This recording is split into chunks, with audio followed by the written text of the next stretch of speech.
Naata karon sa MOA Seaside ang Manila Bay ginatambakan. So mawala na ang tubig sa Manila Bay.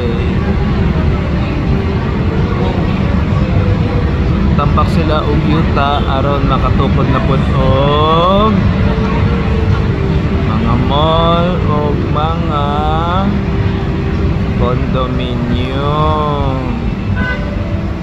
1 year, 2 years from now, naray mga building diha.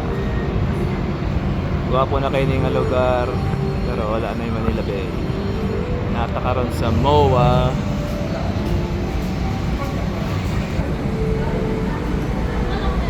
Manila Bay Seaside.